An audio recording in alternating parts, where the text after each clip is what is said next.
Hello, welcome back.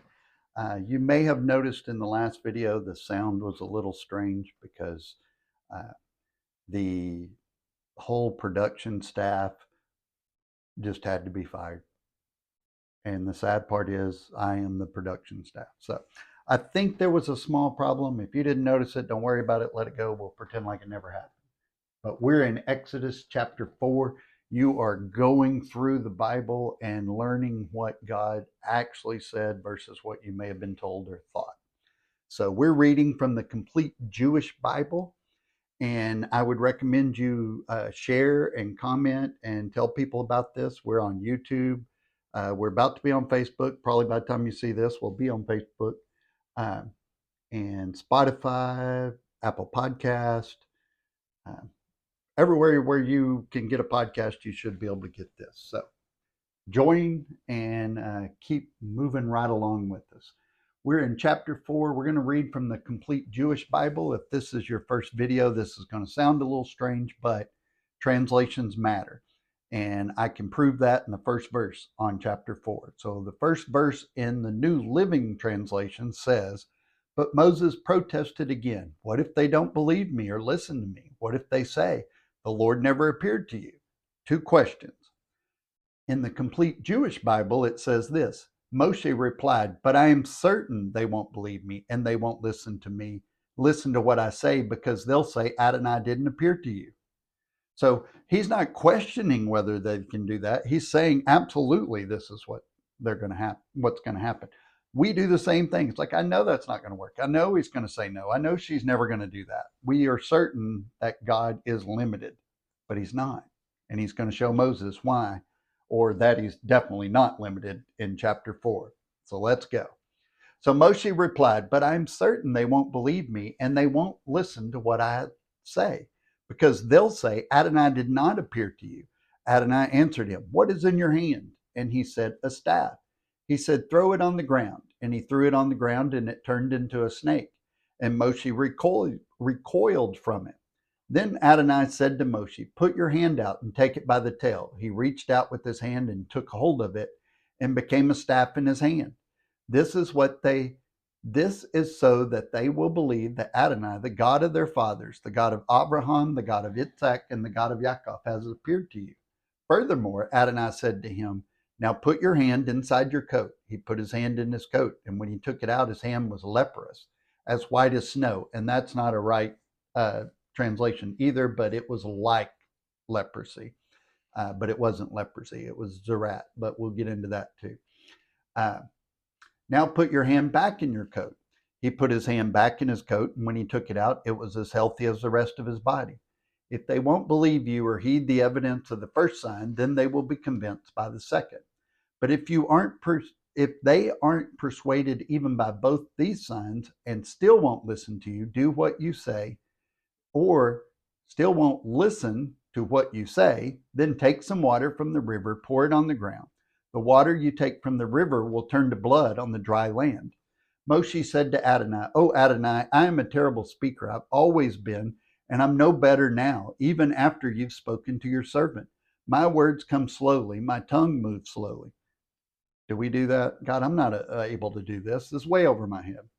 Adonai answered him, "Who gives a person a mouth? Who makes a person dumb or deaf or keen-sighted or blind?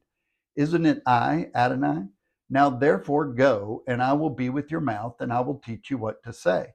But he replied, "Please, Lord, send someone else." And he's using Lord in the term of respect, like sir. Send someone else, anyone you want. At this, Adonai anger blazed up against Moshe. Remember, we're negotiating with God when we do stuff like this. He said, "Don't you have a brother, Aaron the Levi? I know that he is a good speaker. In fact, here he is now, coming out to meet you, and he'll be happy to see you." Divine providence. He already had Aaron moving in that direction. Aaron didn't even realize it.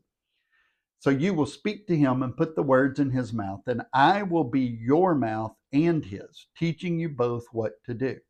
Thus he will be your spokesman to the people. In effect, for you, he will be a mouth, and for him, you will be like God." That's important. "Now take this staff in your hand, because you need it to perform the signs. Moshe left, returned to Yithro's father-in-law, and said to him, I beg you, let me go and return to my kinsmen in Egypt to see if they are still alive. Yithro said to Moshe, go in peace. Adonai said to Moshe and Midian, go on back to Egypt, because all the men who wanted to kill you are dead. So Moshe took his wife and sons, put them on a donkey, and started out for Egypt. Moshe took God's staff in his hand. Adonai said to Moshe, when you get back to Egypt, make sure you do before Pharaoh every one of the wonders I have enabled you to do. Nevertheless, I am going to make him hard-hearted and will refuse to let the people go. Are we going to follow God even when he tells you this isn't going to work, but I have a plan? Then you are to tell Pharaoh, Adonai says, Israel's my firstborn son. I have told you to let my son go in order to worship me, but you have refused to let him go. Well then, I will kill your firstborn son. At a lodging place on the way, Adonai met Moshe and would have killed him, had not Zipporah taken a flintstone and cut off the foreskin of her son. She threw it at his feet, saying, what a bloody bridegroom you are for me. But then God let Moshe be. She added, a bloody bridegroom because of the circumcision. Adonai said to Aaron, go into the desert and meet Moshe.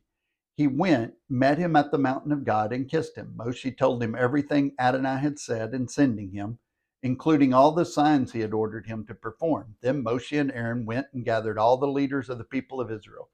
Aaron said everything Adonai had told Moshe, who had then performed the signs for the people to see. The people believed when they heard that Adonai had remembered the people of Israel and seen how they were oppressed, and bowed their heads and worshiped. So a few really important things. So he did everything the way God told him to do it, and the people believed him. But he had to have faith to act. God couldn't make him act. He had to do that. So he had to believe at least enough to do that. But there's a lot of negotiating and arguing with God on this in this chapter. And we really don't need to do that. So Moses says, no, they won't do it, God. I know they won't. They'll never happen. But so God gives Moses the power to perform miracles, the legitimate power to perform miracles.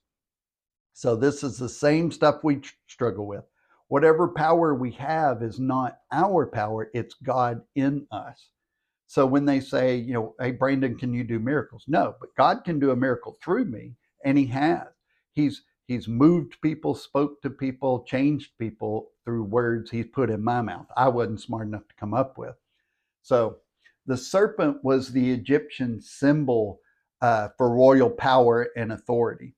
So Pharaoh even wore a golden kind of serpent on his head that represented the patron cobra goddess of Lower Egypt. That's why it's important whenever you have a shepherd who's going to grab Egypt by the tail and shake it. That concept is very clear to the Egyptians, and especially to Pharaoh. The second sign was related to Israel. God can take the most defiled nation or person and purify them. Because at the time, Zerat, or that kind of white skin, that leprous looking skin, was about the worst thing that could happen to you, because it was an outward symbol. The way they saw it was an outward representation of your sin nature. So it was very embarrassing. In Hebrew, the word is Zerat. It's T-Z-A-R-A-A-T. Zerat is seen as a discipline or kind of a curse from God when somebody has it. And Moses' hand represented that spiritual condition that Israel was in right now, and they needed to be purified. So the third sign was God showing his power over the Egyptian gods. He had to establish, because they had heard of him maybe, but they didn't know him. They didn't know anything about him necessarily. The whole world had gods, hundreds of them. So which one are you talking about? Show me.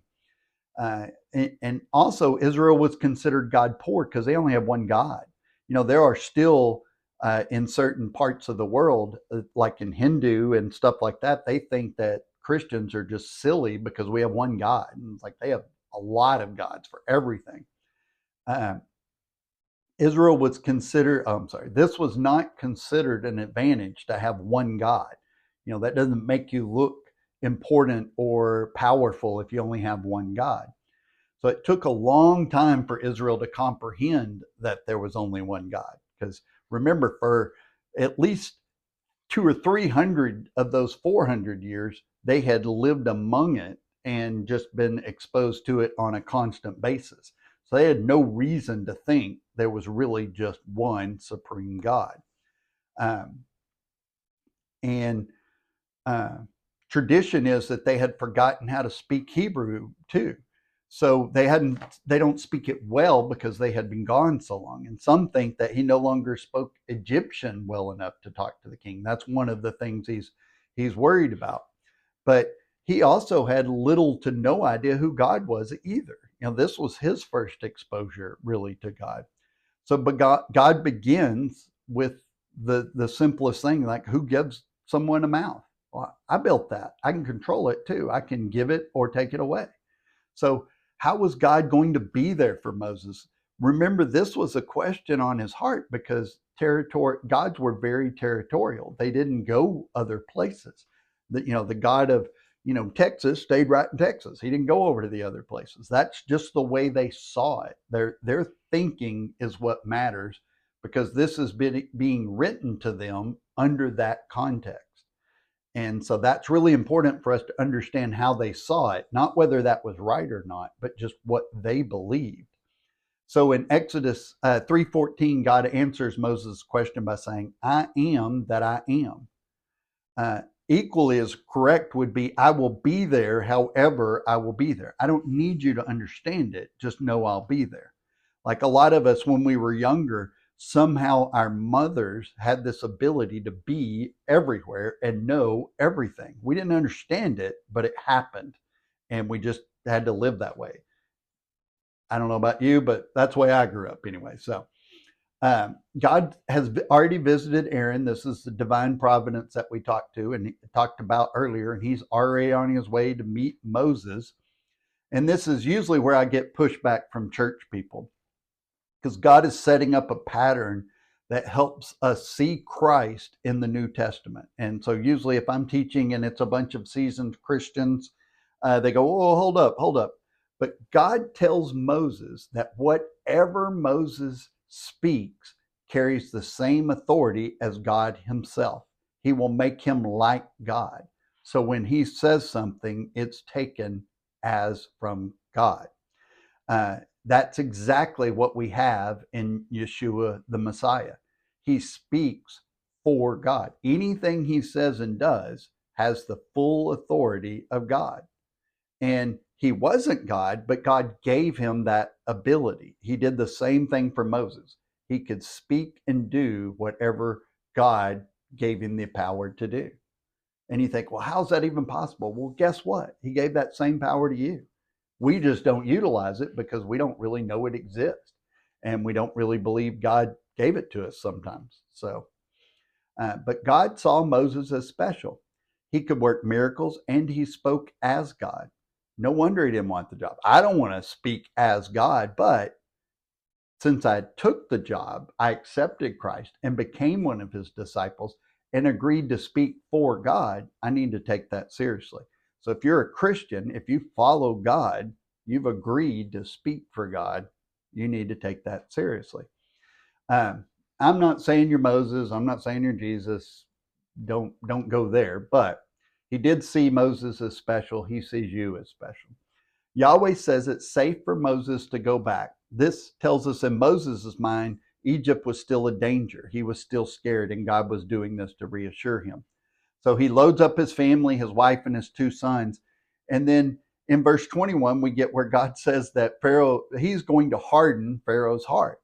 So it's like, well, wait a minute. Why do you want me to go do this if you're going to harden his heart? Well, I'm trying to teach a lesson, both to you and to him. So he wanted Moses not to be discouraged when the miracles failed. He knew there would be miracles and he knew they would fail. But Moses didn't quite know that, so he wanted to reassure him. So 20 times the word harden is used to describe Pharaoh's heart. 10 times it is God doing the hardening, and the other 10, Pharaoh did it himself. And sometimes we get mad at God for doing it, but his divine plan is his divine plan. But a lot of times we just do it ourselves. It's not Satan, it's not the world, it's us. We just harden our heart towards God. There is a point when we have hardened our heart sufficiently that our destruction's assured. We just can't return from it. We've closed our mind and heart and ears to God long enough. We're done. We've sealed our fate.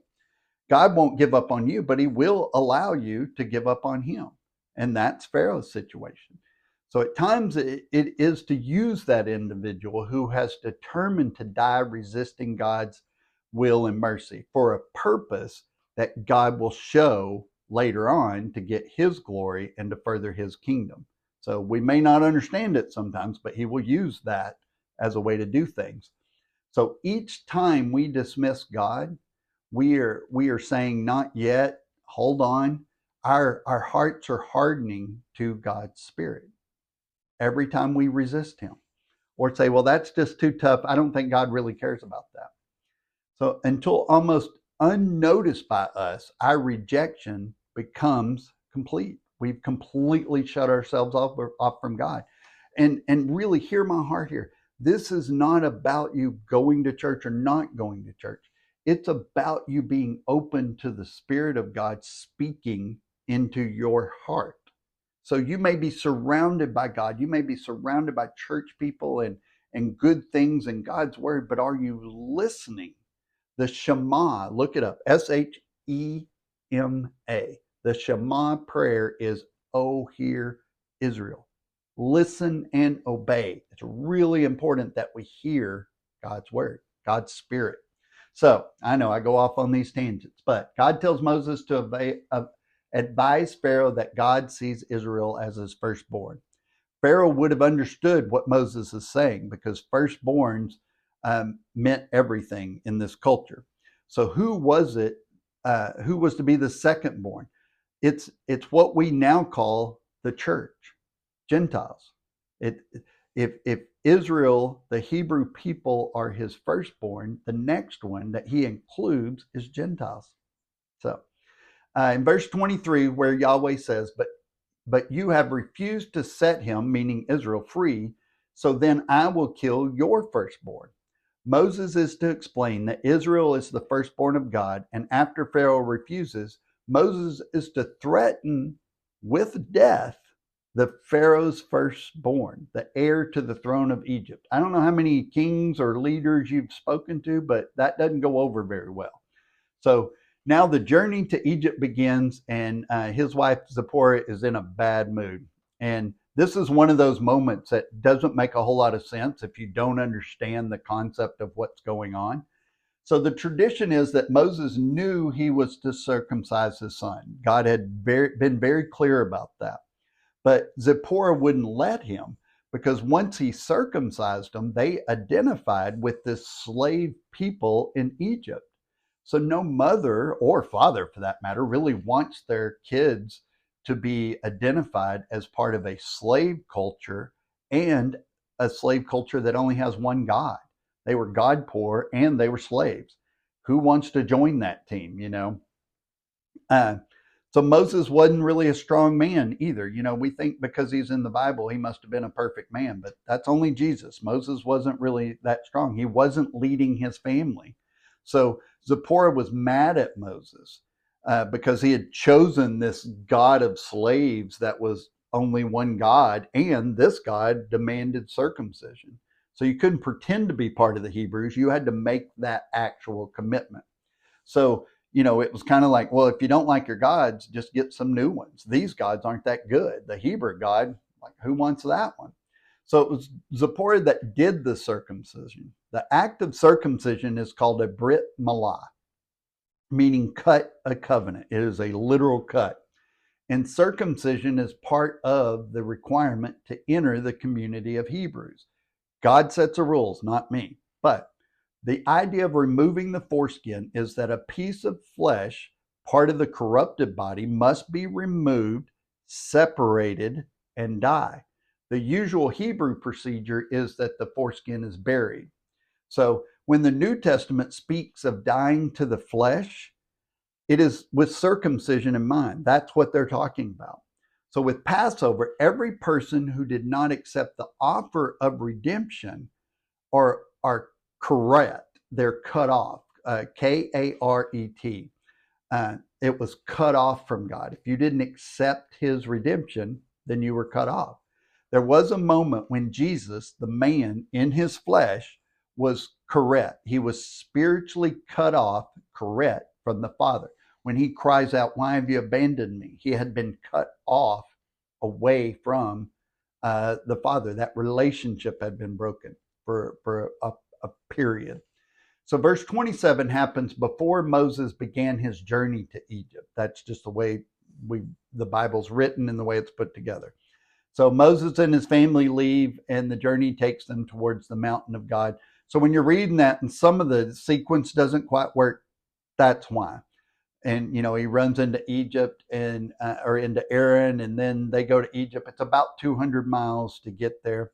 They gather the elders and they just start telling them what God had told them. And this is really the beginning of the problems, because leaving sin is going to be very, very hard. It's going to take a lot of sacrifice and a lot of work and faith to believe God really wants to get you out of that sin. So that's Exodus chapter 4. I hope you enjoyed it. And even if you didn't, God wrote it. So take it up with the author. God bless you. Love God, love people, and change the world.